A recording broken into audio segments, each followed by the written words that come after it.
Decode the world unfiltered.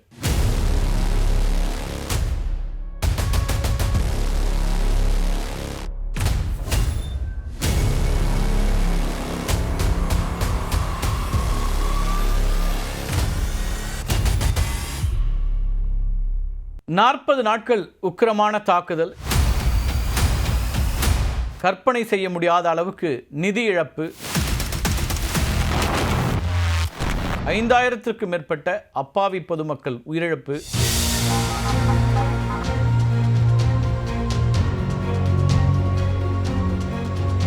அப்படின்னு பல துயரங்களுக்கு பிறகு ஒரு வழியாக அமெரிக்காவும் ஈரானும் 2 வார கால போர் நிறுத்தத்துக்கு ஒப்புக்கொண்டிருக்கிறார்கள். ஈரானில் 6000 ஆண்டுகால வரலாற்றை ஒரே இரவில் அழித்து விடுவேன் அப்படின்னு அமெரிக்க அதிபர் டொனால்ட் ட்ரம்ப் மிரட்டல் விடுத்திருந்த நிலையில் இன்று அதிகாலை 5:30 மணிக்கு என்ன நடக்குமோ அப்படின்னு உலகமே அச்சத்தில் உறைந்து காத்திருந்தது அப்படின்னு தான் சொல்லணும். ட்ரம்ப் விதித்திருந்த காலக்கெடு முடிவடைவதற்கு வெறும் 2 மணி நேரத்திற்கு முன்னதாக அவர் தன்னோட ட்ரூத் சோஷியல் பக்கத்தில் ஒரு முக்கியமான அறிவிப்பை வெளியிடுறாரு. அதில் பாகிஸ்தான் பிரதமர் ஷெபாஸ் ஷெரீப், அது மட்டும் இல்லாமல் இராணுவ தளபதி அசீம் முனீர் ஆகியோரோடு பேச்சுவார்த்தை நடத்தியதாகவும், அந்த பேச்சுவார்த்தை தொடர்ந்து இருதரப்பும் 2 வார காலத்திற்கு போர் நிறுத்தத்திற்கு ஒப்புக்கொண்டதாகவும் தெரிவிச்சிருக்கிறார். இதில் ரொம்ப முக்கியமான அம்சம் அப்படின்னு நம்ம கவனிக்க வேண்டிய அம்சம் அப்படின்னு பார்த்தோம்னா, ஈரான் கொடுத்த 10 அம்ச திட்டங்களை ஒன்று கூட விடாமல் அத்தனையும் ட்ரம்ப் ஏற்றுக்கொண்டிருக்கிறார். சரி, ஈரான் விதித்த அந்த 10 நிபந்தனைகள் என்ன அப்படின்னு நம்ம சுருக்கமாக பார்த்துருவோம். வெறும் தற்காலிக போர் நிறுத்தம் மட்டும் போதாது, இந்த மோதலுக்கு ஒரு நிரந்தர முற்றுப்புள்ளி வைக்கப்பட வேண்டும் அப்படிங்கிற ஒரு கோரிக்கை வச்சுருந்தாங்க. ஹார்முஸ் நீரிணையினுடைய பாதுகாப்பு கட்டுப்பாடு, அது மட்டும் இல்லாமல் கப்பல் போக்குவரத்தை கண்காணிக்கிற முழு அதிகாரம் தொடர்ந்து ஈரான் வசமே இருக்க வேண்டும் அப்படிங்கிறது அவங்களுடைய 2வது நிபந்தனை. ஈரானுடைய அணுசக்தி திட்டத்தின் ஒரு பகுதியாக யுரேனியம் செறிவூட்டும் உரிமையை அமெரிக்கா அங்கீகரிக்க வேண்டும் அப்படிங்கிறது அவங்களோட 3வது நிபந்தனை. ஈரான் மீது விதிக்கப்பட்டிருக்கக்கூடிய முதன்மை மற்றும் 2ஆம் நிலை பொருளாதார தடைகள் முழுமையாக நீக்கப்பட வேண்டும் அப்படிங்கிற ஒரு கோரிக்கை வைக்கிறாங்க. வெளிநாடுகளில் முடக்கி வைக்கப்பட்டிருக்கக்கூடிய ஈரானின் நிதி மற்றும் சொத்துக்களை உடனடியாக விடுவிக்க வேண்டும் அப்படிங்கிறதும் அவங்களுடைய விருப்பம். மேற்காசிய பிராந்தியத்திலிருந்து அமெரிக்க படைகள் முழுமையாக வெளியேற வேண்டும் அப்படிங்கிறது இன்னொரு கோரிக்கை. ஈரான் மற்றும் அதன் நட்பு நாடுகள் மீதான அனைத்து விதமான தாக்குதல்களையும் அமெரிக்காவும் இஸ்ரேலும் நிறுத்தணும் அப்படின்ற ஒரு நிபந்தனை வைக்கிறாங்க.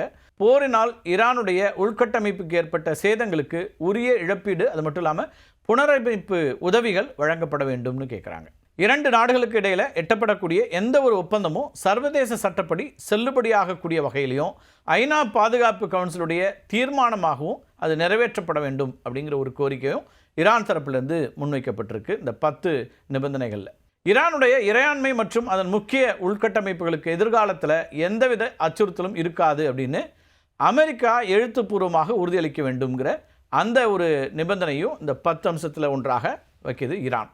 டொனால்ட் ட்ரம்ப் இந்த நிபந்தனைகள் அனைத்தையும் ஏற்றுக்கொள்ள பாகிஸ்தானை போலவே சீனாவும் ஷேடோ மீடியேட்டராக செயல்பட்டிருக்குன்னு வரக்கூடிய செய்திகளை பார்க்குறோம். சீனா நேரடியாக போரில் ஈடுபடலைனாலும் தன்னுடைய ராஜதந்திர மற்றும் பொருளாதார பலத்தை பயன்படுத்தி ஈரானை ஒப்புக்கொள்ள வைத்திருக்கிறது.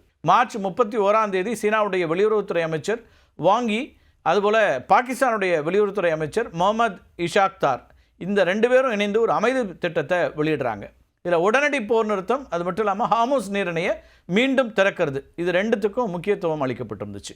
ஈரான் தன்னுடைய எண்ணெய் விநியோகத்திற்கு சீனாவை தான் பெரிதும் நம்பி இருக்குது. அது நமக்கு தெரியும், ஏற்கனவே காணொலிகளில் இதை பற்றி நம்ம விரிவாக பேசியிருக்கிறோம். அதனால் ஹார்முஸ் நீரிணையை தொடர்ந்து மூடி வைப்பதுங்கிறது சீனாவுடைய பொருளாதாரத்தை பாதிக்கும் அப்படிங்கிறத உணர்த்தி பாகிஸ்தான் முன்வைத்த 14 நாள் தற்காலிக போர் நிறுத்தத்தை ஏற்க வேண்டும் அப்படின்னு ஈரானுக்கு சீனா அழுத்தம் கொடுக்குது. ஏப்ரல் 7ஆம் தேதி ஹார்முஸ் நீரிணையை திறக்கிறதுக்கு இராணுவத்தை பயன்படுத்த வேண்டும் அப்படின்னு ஐக்கிய நாடுகள் சபையில் அமெரிக்க ஆதரவோட பஹ்ரைன் ஒரு தீர்மானத்தை கொண்டு வராங்க. இந்த தீர்மானத்தை சீனாவும் ரஷ்யாவும் வீட்டோ செய்து நிறைவேற விடாமல் தடுத்துடுறாங்க. இது மூலமாக அமெரிக்கா தன்னுடைய இராணுவ பலத்தை கொண்டு ஈரானை மிரட்டுவதை தடுத்து பேச்சுவார்த்தை மேசைக்கு வர செய்து சீனா. போர் உச்சத்தில் இருந்தபோது ஹார்முஸ் நீரிணையை தாண்டி செல்லக்கூடிய கப்பல்களுக்கு ஈரானிடம் கட்டணம் செலுத்த சீனா தன்னுடைய யுவான் நாணயத்தை பயன்படுத்துறதுக்கு அனுமதிச்சாங்க. இது டாலர் தடைகளை தாண்டி ஈரான் தற்காலிகமாக செயல்படுறதுக்கு உதவி பண்ணுச்சுன்னு பார்க்கலாம். அதே சமயம் ஈரானை பேச்சுவார்த்தைக்கு வர வைக்க சீனாவுக்கு இது ஒரு துருப்பு சீட்டாகவும் அமைஞ்சிருக்குது. அமெரிக்க அதிபர் டொனால்ட் ட்ரம்ப் அதேபோல் ஈரானிய தலைமை ஆகிய 2 தரப்புக்கும் பொதுவான ஒரு புள்ளியை கண்டறியறதுக்கு சீனா தன்னுடைய சிறப்பு தூதர்களை அனுப்பி வேலை பண்ணியிருக்குது. பாகிஸ்தான், சீனா இந்த நாடுகள் மட்டும் இல்லாமல் போர் நிறுத்த ஒப்பந்தம் ஏற்பட மற்றொரு முக்கிய நபரும் காரணம். அவர் ஈரானுடைய உச்ச தலைவர் முஸ்தபா கமேனி. அமெரிக்க இஸ்ரேல் தாக்குதலில் அலி கமேனி கொல்லப்பட்டதை தொடர்ந்து மார்ச் 8ஆம் தேதி முஸ்தபா கமேனி ஈரானுடைய 3வது உயர்மட்ட தலைவராக தேர்ந்தெடுக்கப்படுறாரு. கடுமையான போர் சூழலில் இராணுவத்தை கட்டுப்படுத்தக்கூடிய முழு அதிகாரமும் அவர் கைக்கு வந்ததே அமைதி பேச்சுவார்த்தைக்கான முதல் படியாக அமைந்ததுன்னு சொல்லலாம். தன்னுடைய உயிருக்கு ஆபத்து இருந்ததுனால முஸ்தபா கமேனி நேரடியாக பேச்சுவார்த்தையில் ஈடுபடலை. ஆனால் தூதுவர்கள் மூலமாக ரகசிய குறிப்புகளை அனுப்பிச்சு பேச்சுவார்த்தைகளை வழிநடத்தினார். அமெரிக்காவுடைய எச்சரிக்கைகள் மற்றும் நாட்டின் பொருளாதார சரிவு இந்த ரெண்டையும் கருத்தில் கொண்டு போரை விட ராஜதந்திரமே சிறந்தது அப்படிங்கிற ஒரு முடிவுக்கு அவர் வந்ததாக தெரியுது. பாகிஸ்தான் மற்றும் சீனா ஆகிய நாடுகள் மேற்கொண்ட மத்தியஸ்த முயற்சிகளுக்கு முஸ்தபா கமேனி கிரீன் சிக்னல் கொடுக்குறாரு, பச்சை கொடி காட்டுறாரு. குறிப்பாக பாகிஸ்தான் பிரதமர் மூலமாக அமெரிக்காவுக்கு அனுப்பப்பட்ட ஈரானுடைய இந்த 10 அம்ச கோரிக்கைகள் இருக்குல்ல, அதை அவர் தான் இறுதி செய்திருக்கிறார். ஈரானுடைய அனைத்து இராணுவ பிரிவுகளுக்கும் போர் நிறுத்தத்தை கடைபிடிக்குமாறு அவரே நேரடியாக உத்தரவும் பிறப்பிச்சிருக்காரு. இப்போ ட்ரம்போட கடும் மிரட்டல்களுக்கு பின்னும் ஹார்முஸ் நீரிணையை திறக்கிறதுக்கு ஒப்புக்கொண்ட அதே வேளையில் ஈரானுடைய இறையாண்மையில் சமரசம் செய்யாமல் 14 நாள் தற்காலிக ஒப்பந்தத்தை எட்டியது அப்படிங்கிறது முஸ்தபா கமேனியினுடைய ராஜதந்திர வெற்றியாக ஈரானில் பார்க்கப்படுது. சுருக்கமாக சொல்லணும் அப்படின்னா முஸ்தபா கமேனியினுடைய நேரடி அனுமதி இல்லாமல் இந்த சமரசம் சாத்தியமாகி இருக்காது. அவர் தன்னுடைய தந்தையினுடைய மரணத்திற்கு பிறகு சிதறி போயிருந்த ஈரானிய இராணுவத்தையும் நிர்வாகத்தையும் ஒருங்கிணைச்சு அமெரிக்காவோட ஒரு தற்காலிக உடன்படிக்கைக்கு இப்போ கொண்டு வந்திருக்கிறார். இந்த தற்காலிக போர் நிறுத்த ஒப்பந்தத்தில் வெற்றி பெற்றது யார் அப்படின்னு ஒரு கேள்வி எல்லோருக்கும் எழும். சர்வதேச அரசியல் வல்லுநர்களுடைய பார்வையில் இரு தரப்பினருக்குமே இது ஒரு தற்காலிக ராஜதந்திர வெற்றி அப்படிங்கிற ஒரு கருத்து இருக்குது. இதோட பின்னணியில் இருக்கக்கூடிய லாப நட்ட கணக்குகள் அப்படிங்கிறது ஒரு பக்கம் இருக்குது. அதையும் நம்ம சுருக்கமாக பார்த்துடலாம். அமெரிக்கா ஈரானுடைய 10 அம்ச திட்டத்தை கொள்கை அளவில் ஏற்றுக்கொண்டிருப்பதா ஈரான் தேசிய பாதுகாப்பு கவுன்சில் அறிவிச்சிருக்கிறாங்க. இது ஈரானுக்கு கிடைத்த பெரிய வெற்றியாக பார்க்கப்படுது. ஹார்முஸ் நீரிணையில் ஈரானிய இராணுவத்தினுடைய ஒருங்கிணைப்போட மட்டுமே கப்பல்கள் செல்ல முடியும் அப்படிங்கிற நிபந்தனையை அமெரிக்கா ஏற்றுக்கொண்டிருப்பதுங்கிறது அந்த பிராந்தியத்தில் ஈரானுடைய பிடியை உறுதிப்படுத்தியிருக்கு அப்படின்னு பார்க்கலாம். ட்ரம்ப் விதிச்சிருக்கக்கூடிய கடுமையான காலக்கெடுவுக்கு பிறகும் தன்னுடைய நிபந்தனைகளை முன்வைத்து அமெரிக்காவை சமரசத்துக்கு வர வச்சதை ஈரான் தன்னுடைய மகா வெற்றியாக கொண்டாடிட்டு இருக்கு. ஈரானை முழுமையாக அழிப்போம் அப்படின்னு மிரட்டிய ட்ரம்ப் இப்போ முழுமையான வெற்றி அப்படின்னு சொல்கிறார். இதுக்கு காரணம் ஈரானுடைய அணுசக்தி திட்டம் மற்றும் யுரேனியம் செறிவூட்டல் குறித்து ஈரான்கிட்ட இருந்து ஒரு ரகசிய உறுதிமொழி பெறப்பட்டதாக அவர் கருதுகிறார். இப்போ இந்த ஹார்முஸ் நீரிணை திறக்கப்பட்டால் உலக சந்தையில் கச்சா எண்ணெய் விலை குறைய தொடங்கிடும். இது அமெரிக்காவுடைய உள்நாட்டு பொருளாதாரத்திற்கும் ட்ரம்போட அரசியல் பிம்பத்திற்கும் மிகப்பெரிய பாசிட்டிவாக மாற வாய்ப்பு இருக்குது. தற்காலிகமாக ஏவுகணை தாக்குதல்களை நிறுத்தி வச்சிருக்கிறது மூலமாக இஸ்ரேலுக்கு எதிரான உடனடி அச்சுறுத்தல்ங்கிறது குறைஞ்சிருக்கு. சரி, நிஜமான வெற்றி யாருக்கு?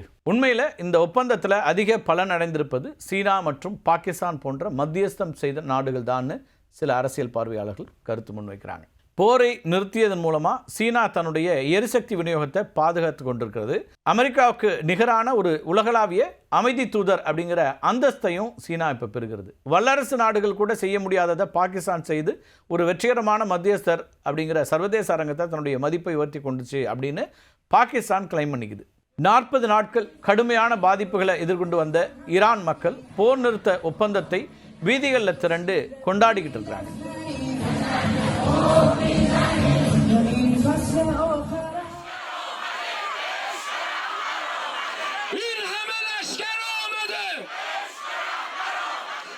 முன்னதாக ட்ரம்ப் ஈரானுடைய கட்டமைப்புகள் தகர்க்கப்படும் அப்படின்னு மிரட்டல் விடுத்த போது ஈரான் மக்கள் ஒன்று கூடி மாபெரும் மனித சங்கிலி போராட்டம் நடத்தினாங்க. அதையும் நம்ம ஏற்கனவே பேசியிருக்கோம். இதில் குழந்தைகளும் பங்கேற்றது உலக அளவில் பெரும் கவனத்தை ஈர்த்தது. ஆனால் இதுக்கு பின்னாடி இருக்கக்கூடிய இழப்புகள் இருக்குல்ல, அது மிக மிக அதிகம். இந்த போர்னால் ஏற்பட்ட நிதி இழப்புகள் கற்பனை செய்ய முடியாத அளவுக்கு பிரம்மாண்டமானவை.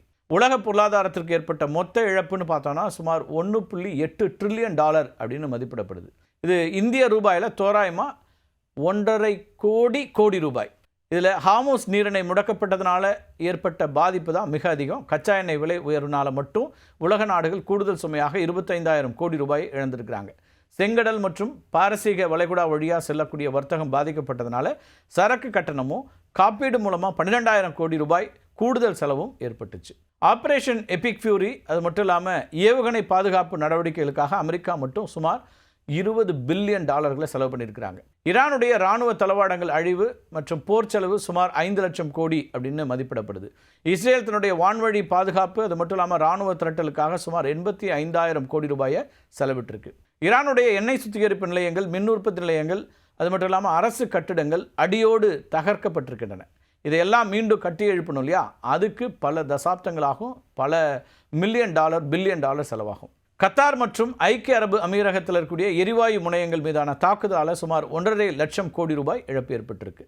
கத்தாருடைய ரஸ்லஃபான் தொழிற்பேட்டையில் இருக்கக்கூடிய LNG ஆலைகள் மேலே ஈரான் மிசைல்ஸ் அட்டாக் பண்ணாங்க.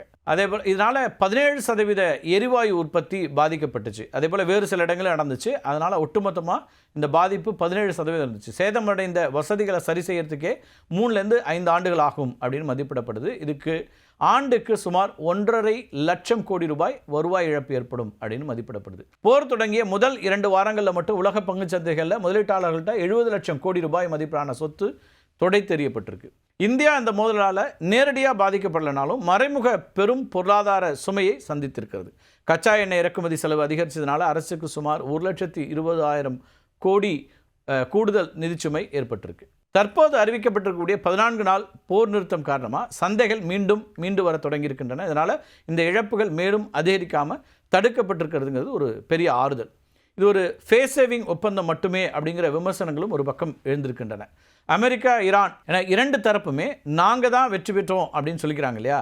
ஆனால் 14 நாட்களுக்கு பிறகு இஸ்லாமாபாத் பேச்சுவார்த்தையில் என்ன நடக்கும் என்பதை பொறுத்தே உண்மையான வெற்றியாளர் யார் அப்படிங்கிறத நம்ம தெரிஞ்சுக்க முடியும். மீண்டும் ஒரு காணொலியை சந்திக்கலாம் நண்பர்களே. நன்றி, வணக்கம்.